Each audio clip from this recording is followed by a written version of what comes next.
आज हम शरीक होकर के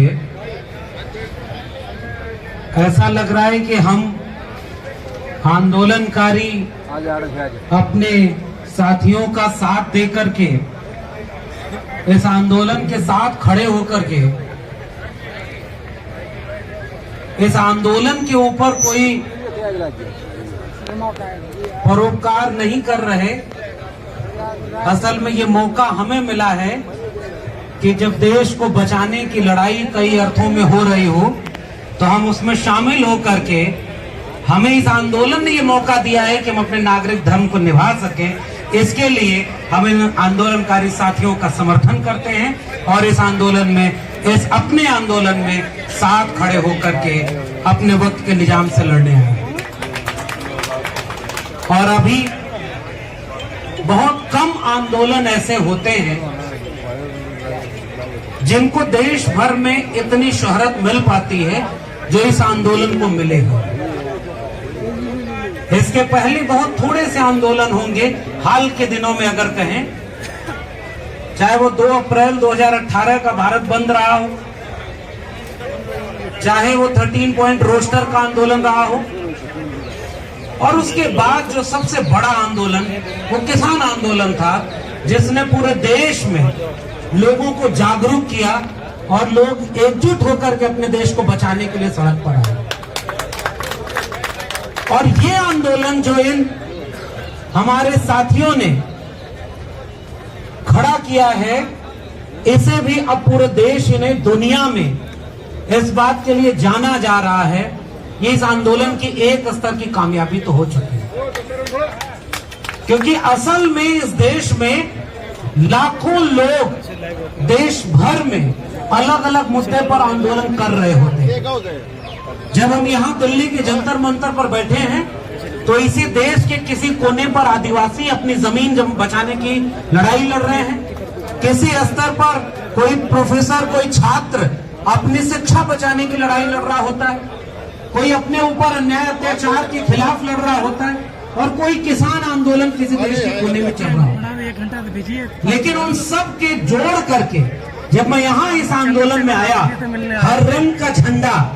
हर विचार को मानने वाले लोग इस आंदोलन में खड़े हैं, तो ऐसा लगता है मुझे कि देश भर में न्याय के लिए चल रहे उन समय आंदोलनों का एक सारांश रूप ये आंदोलन बन चुका है। इसलिए आइडिया ऑफ इंडिया को बचाने के लिए इस आंदोलन के साथ खड़े होकर हम अपना नागरिक होने का फर्ज निभा रहे हैं और सब मिल करके लड़ रहे हैं। और ये आंदोलन किसके खिलाफ है? मैं दिल्ली विश्वविद्यालय का एक असिस्टेंट प्रोफेसर, ठेके पर प्रोफेसर हूं, और मैं जानता हूं कि जिस समय इस देश में नारा लगा था कि पढ़ेगा इंडिया तभी तो बढ़ेगा इंडिया, तो उस नारे को बहुत शोहरत मिली, करोड़ों रुपया दे करके खर्च किया गया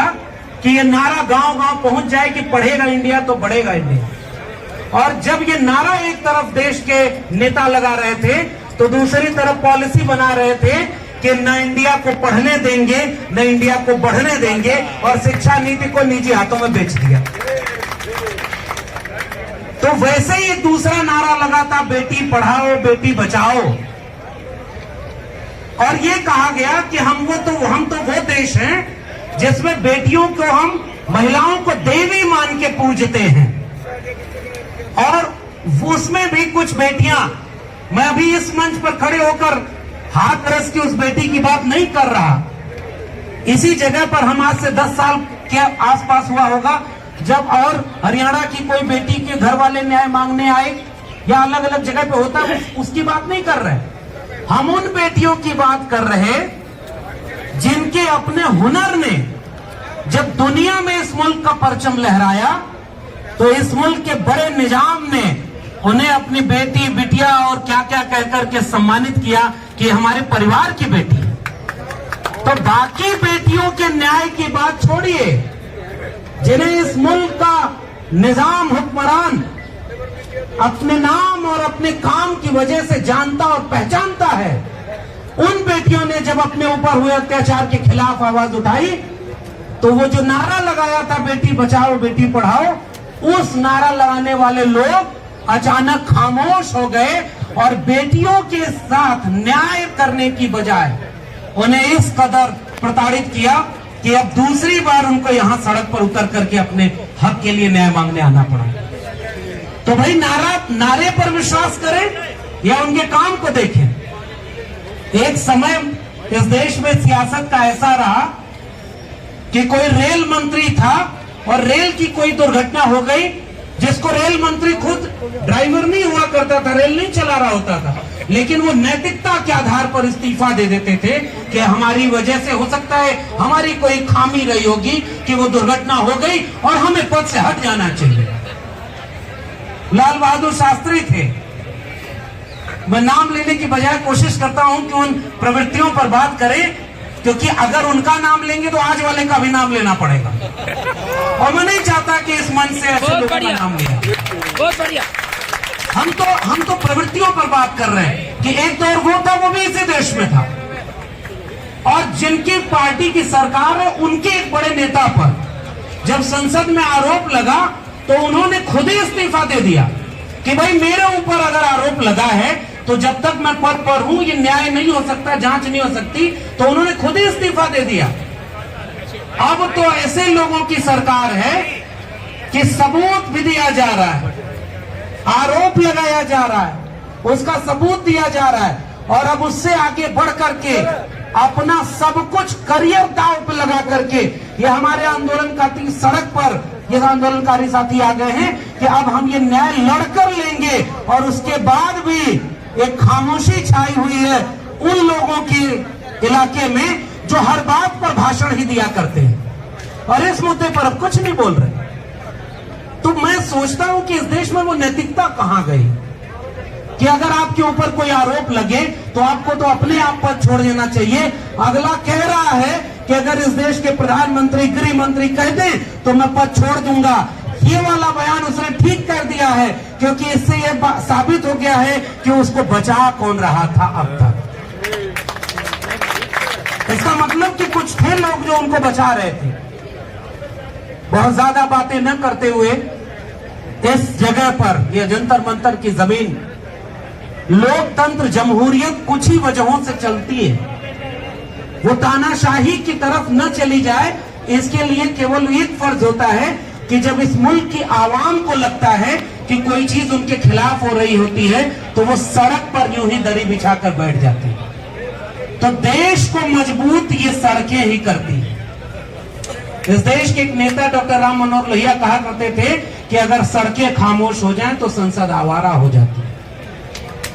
और ये बात साबित की इस देश के किसान आंदोलन ने। और जब मुझे पता चला कि पूरे देश के किसानों ने, इस देश के बहुजन आंदोलनों ने, और अभी हमारे पहले एक पंचायत के हमारे अगुआ बोल रहे थे, उनके सीने पर एक बिल्ला लगा हुआ था और उनकी बातों में एक तरफ बाबा साहब डॉक्टर अंबेडकर थे और एक तरफ चौधरी छोटू राम थे, और उन्होंने एक बात कही थी, जब लोग इस मुल्क की आजादी के लिए लड़ रहे थे तो कैसे वो लड़ाई अधूरी थी। हमारे पुरखों ने तो इस मुल्क को मुकम्मल रूप से आजाद करने के लिए लड़ाई लड़ी और कुर्बानियां दी हैं, हमें तो उस मुल्क को बचाने के लिए इतनी कुर्बानी देनी पड़े तो ये कोई ज्यादा नहीं है। और इसलिए मैं आप सबसे ये गुजारिश करता हूं, और आंदोलन बहुत सही दिशा में चल रहा है। आंदोलन चलाने वाले लोगों के लिए मेरी कोई सलाह नहीं है। आंदोलन बहुत शांतिपूर्ण ढंग से,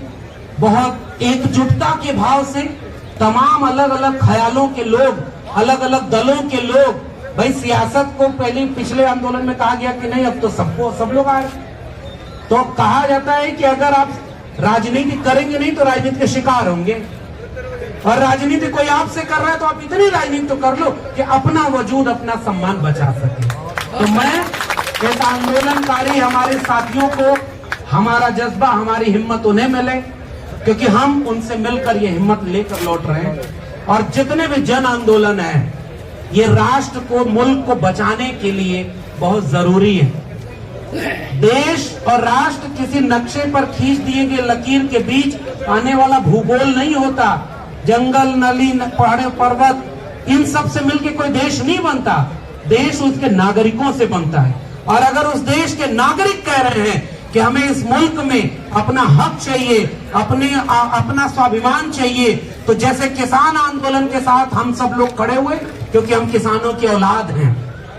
हमारे हाथ में कलम और किताब है, क्योंकि हमारे पुरखों के हाथ में कुदाल, फावड़ा और हल हुआ करता था। उन्होंने इस बंजर धरती का सीना चीर करके लोगों का पेट भरा और इतनी मेहनत की कि हमारे हाथ में कलम और किताब और हमारे साथियों के हाथ में वो जज्बा है कि दुनिया में अपना नाम रोशन कर सके। तो कम से कम जब उनके हाथ में ये सब हुआ, उन्होंने अपना हुनर दिखाया है, तो इस मुल्क की न्याय व्यवस्था और संविधान के ऊपर भरोसा करते हुए हम ये उम्मीद करते हैं कि आंदोलनकारी साथियों के साथ न्याय होगा। हम हर रोज इस आंदोलन में आएंगे, हम साथ खड़े होंगे और इस आंदोलन को मजबूत करेंगे, ताकि जब तक तोड़ेंगे नहीं तब तक छोड़ेंगे। बहुत बहुत धन्यवाद।